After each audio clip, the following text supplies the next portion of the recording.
Welcome to the Memory Library Subspace Network. Input inquiry now. Kodos the Executioner.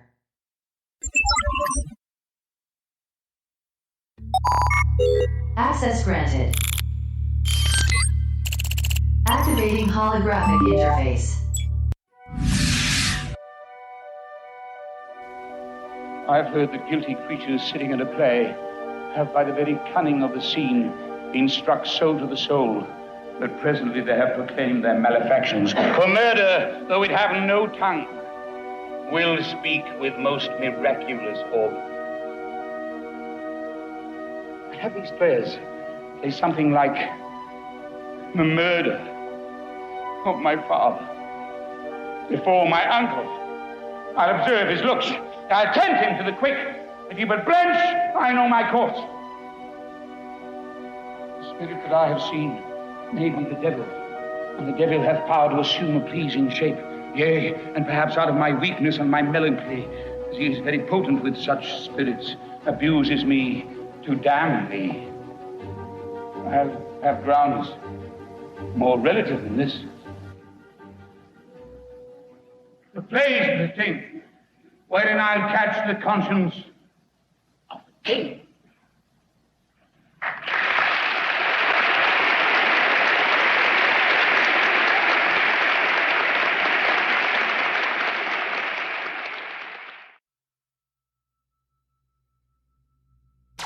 Calibrating genuine people personality protocol.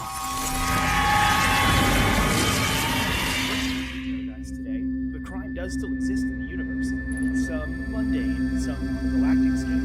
This journal was never the most important crimes in the Milky Way galaxy.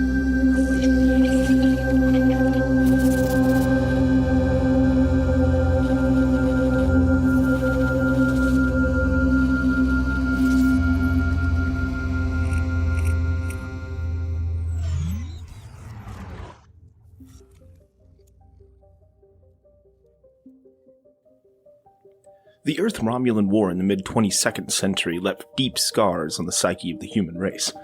It had only been a century since the end of the Third World War, the event that forced humanity to change 350,000 years of aggression and violence in order to piece together a shattered planet. Just 3 years removed from a Xindi attack, which saw Earth's surface gashed from Florida to Venezuela and 7 million dead. For the first time since its incorporation, the United Earth engaged in open warfare, something no human wished to do again. The bloody conflict raged on for 4 long years, costing millions of human lives.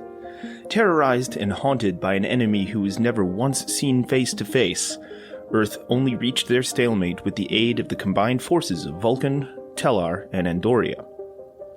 This alliance united the former cosmic adversaries, leading to the Coalition of Planets, the precursor to the Federation. While United Earth leads the way to both the end of the devastating war and a historic union of Alpha and Beta Quadrant powers, not all of humanity was ready to put their futures into the hands of a multi-species alliance. For some, it was shameful xenophobia. For some, it was an ill-conceived sense of individualism and exceptionalism. Some simply don't know how to let go of the militarism they've been forced to revisit during the war. The human race had put aside the petty differences between themselves that once divided and nearly doomed them to create a better world. Yet, for some, their darker inclinations simply shifted. Humans may now love one another, but some bristled at the condescension and hand-holding of the Vulcans that helped Earth rebuild. Some saw the Federation as a hindrance to continued human evolution, and some saw the pursuit of peace a weakness. The United Earth Military Assault Command Operation, or MACOs, were dissolved after the war and merged into the United Earth Space Probe Agency, becoming the peacekeeping and exploratory armada Starfleet. Soldiers were no longer soldiers, but instead diplomats and starship captains. So, many who found they no longer fit into the world they fought to build and defend sought to find purpose outside of the Federation's benevolent but unified vision. Tarsus IV was a new opportunity for such people. Beyond the oversight of the Federation, Romulan war veterans found a self-sustaining agrarian society with the promise of a simpler life. Those who call it home had been driven by a simple belief, the right of self-determination. Their goal was a society devoted to peace and independence. So, although many of them had sought out a life of simplicity, they sought to build themselves a meticulous pseudo-technocracy. The government was built on a completely practical notion of what individuals in the society needed and what they, in turn, could provide. It was a strange but functional dichotomy. The colonists revered autonomy, independence, and rural living, yet embraced communal living and data-driven analytics. Those strange bedfellows were a key to the colony's success, and ultimately, the tragedy that would befall them.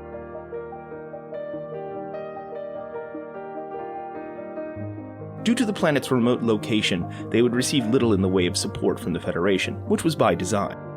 However, this made their margins for error for agriculture and terraforming very thin. Cultivating plants and animals that weren't compatible with the natural ecosystem would mean calamity.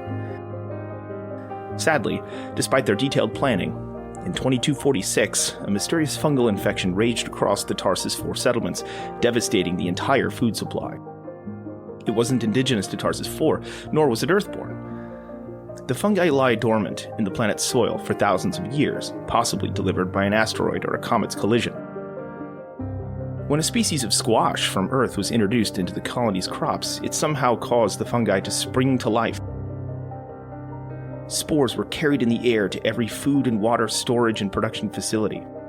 By the time emergency procedures had been implemented, all of the planet's food production and capability had been neutered. Half of the food and water supply had been wiped out. The fungus was ravaging organic materials at an alarming rate, leaving only prepackaged military field ration packs to feed more than 8,000 colonists. The fungus also had infiltrated colony farms and hydroponics facilities, permeating soil and forcing the eradication of crops and plants across the entire planet. Only incinerating entire fields and greenhouses with phaser fire eradicated the infection, but it was a futile and self-destructive solution. Food processing equipment responsible for resequencing raw, inedible material into actual meals was also affected. Worse, the raw materials such as those used in the colony's rudimentary replicators and primitive food synthesizers were also being exposed to the infection, spreading the fungus to anything that even resembled organic matter for consumption by the population. Engineers were dismantling and decontaminating the machinery, while the bulk of the compromised foodstuffs were being destroyed in a desperate attempt to salvage at least something. Only quick thinking on behalf of colonial agricultural scientists and a young Starfleet xenobiologist named Winona Kirk assured the colony's remaining food supply would escape contamination. The more immediate problem was that even the most generous estimates determined that the remaining food stores would never stretch far enough to support everyone for any meaningful length of time. A distress call had been dispatched to the governing body, and help from Starfleet was en route, but there were concerns that aid would not arrive before the limited stores were exhausted. In response to this crisis, the colony leadership enacted strict protocols governing the apportionment and distribution of the remaining food. Still, officials estimated that the food would run out a full month before help would ever arrive. Casualties were estimated at 60% of the planet's population, and they were rarely wrong. Security personnel were charged with enforcing the new restrictions, curfews, and maintaining order. Their new mandate, a far cry from the regular ordinary lives that exemplified life among the colonists, but all too familiar for those who remembered the horrors of war. Panic began to set in among the colonists, and faith in leadership fractured. Quietly, secretly, the machinations of ruthless forces quickly came to the surface. The governing council was desperate for solutions, but conventional thinking and even contemporary ethics seemed ineffectual. Without the knowledge of the colonists, a little-known analyst and advisor to the council had rallied a small but loyal faction of the planet's security forces. Like most revolutionaries, Adrian Kodos' rhetoric was vague but decisive. Something must be done, and only he was strong enough to achieve it. In one fell swoop, the little-known Kodos had seized power, dissolving the council and declaring himself governor. By the end of the day, he had declared martial law and had set his fateful plan into motion. Even though almost no one even knew Kodos' face, the fates of 8,000 colonists were now in his hands. By the next day, an uneasy tension crackled in the air. Everyone on the planet knew something was about to happen, but few knew what or when. By nightfall, a strict curfew had been enforced and armed security forces escorted citizens to their homes. This was likely one reason why there was little argument when seemingly random members of the population were instead escorted to the city's center quadrangle. It was a public green space, shaded by trees and surrounded by the colony's homes, government buildings, and research facilities. The only true entrances had been quietly barricaded by armed guards when the last of the 4,000 chosen had been gathered closely in front of the presentation platform. A 13-year-old James Kirk, new to the colony, had broken curfew with his equally delinquent friend Tom Layton to investigate why Layton's parents had been summoned to the center of town. Crouched on rooftops so they could peer through the square, Kirk, Layton, Kevin Riley, and 6 other local boys had a clear line of sight to the stage and the nervous crowd. Fittingly, a man emerged from the shadows to address the gathered citizens. He was a somber but pretentious-looking man with red hair and a booming voice. It was a voice James Kirk would never forget. Revolution is successful, but survival depends on drastic measures. Your continued existence represents a threat to the well-being of society. Your lives being a slow death. The more valued members of the colony. Therefore, I have no alternative but to sentence you to death. Your execution is so ordered, signed Kodos of Tarsus IV.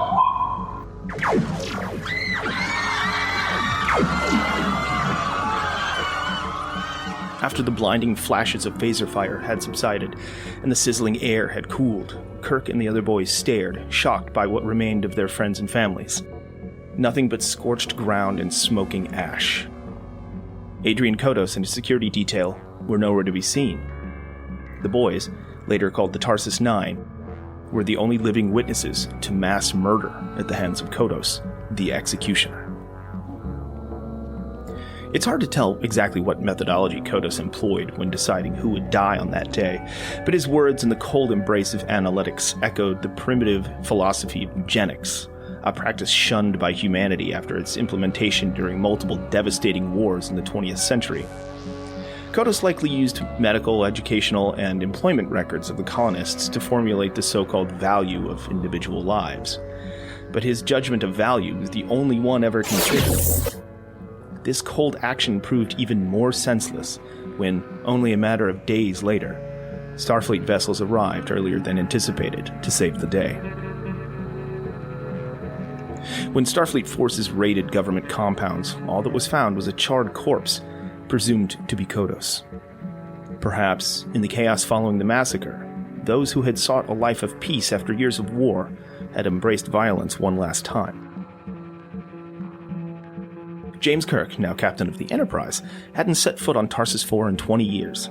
Still, the massacre haunted the remaining survivors, none more than Tom Layton, who had lost family to execution and still wore the grotesque facial scars from his attempt to flee the scene, attacked by Kodos' security forces.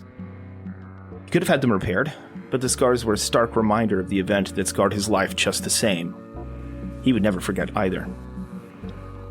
When the Federation colony Signia Minor faced a deadly famine, Jim Kirk took the charge to make sure the events of Tarsus IV would never be repeated. This is why he was so willing and eager to divert their mission to Planet Q, where Tom Layton claimed to have developed a new way to synthesize food on a larger scale than crude replicator. When Kirk arrived, though, he was shocked to find that Layton had summoned the Enterprise under false pretenses. He had no new innovation, but a startling revelation. Kodos the Executioner was still alive. As part of a cultural exchange program, the Caridian Company of Players performed the Shakespeare play Macbeth for the inhabitants of Planet Q. Layton had no doubt in his mind that the troop's leader, Anton Caridian, was in fact Kodos.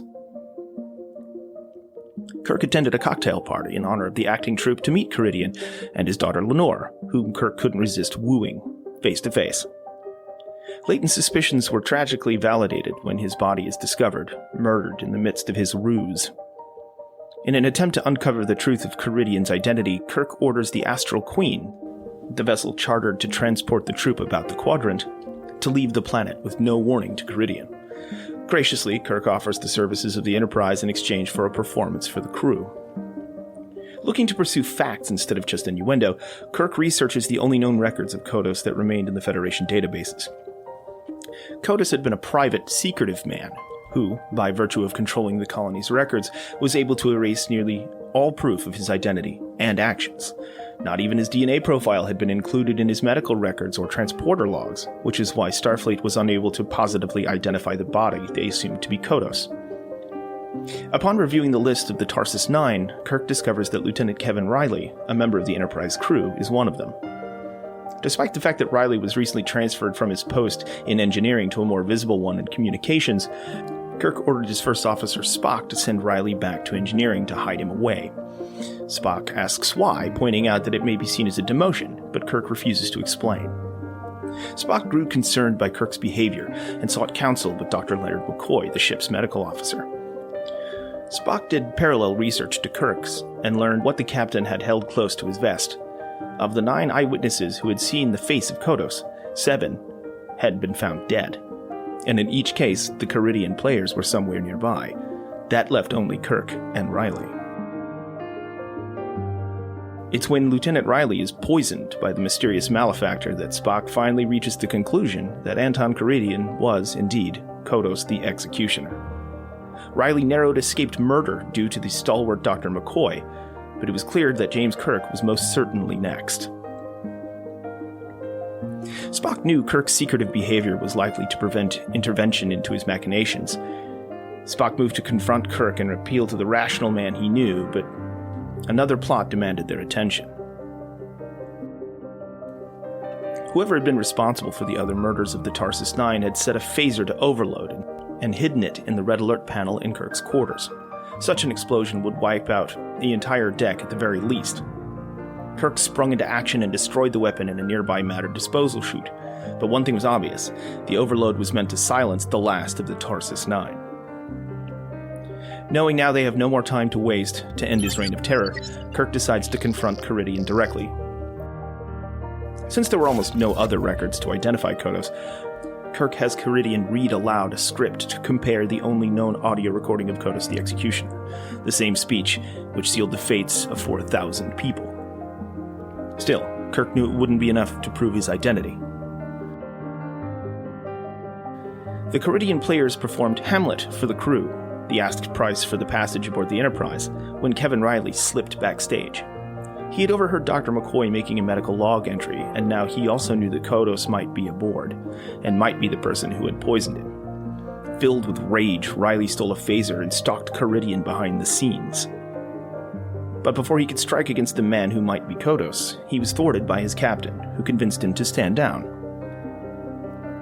Caridian had tried to hide the true nature of his identity from his daughter, but much to his horror, Lenore was all too aware of his sins. Anton Caridian was indeed Adrian Kodos, but it wasn't he who had murdered the Tarsus IX. It was a misplaced love of a daughter to protect her father that inspired the deaths of 7 tortured men. She pleaded her case with her father. "All the ghosts are dead. I've buried them. There's no more blood on your hands." In a scene fitting Shakespeare, Lenore stole a phaser from Lieutenant Harrison, now a security officer. She turned to draw on Kirk. There would be no more loose ends. "Caesar," she said, "beware the Ides of March." But as she fired, her father moved to shield the captain, taking the full brunt of her attack. Kodos the Executioner was dead once and for all.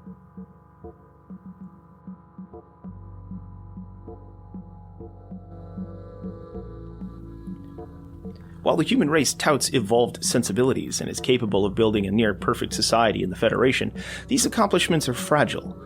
Human beings never truly changed their nature, they simply found a way to overcome it. Put them in peril, take away the things that help build the world they now have, and you may see the same human race which nearly caused its own extinction. Just as Lenore said to Kirk, "There's a stain of cruelty on your shining armor, Captain." The human race has proven that human lives only have value when treated as human, not simply numbers on a page. Put them in a position to fall back on fear, anger, desperation, or worse, cold, subjective pragmatism. The shine they put on their great society wears away to reveal a deep, bloody stain. And to paraphrase Macbeth, Neptune's great ocean cannot wash it away. Star Trek and all related marks, logos, and characters are solely owned by CBS Studios Inc. This fan production is not endorsed by, sponsored by, nor affiliated with CBS, Paramount Pictures, or any other Star Trek franchise, and is a non-commercial fan-made film intended for recreational use. No commercial exhibition or distribution is permitted. No alleged independent rights will be asserted against CBS or Paramount Pictures. Live long and prosper.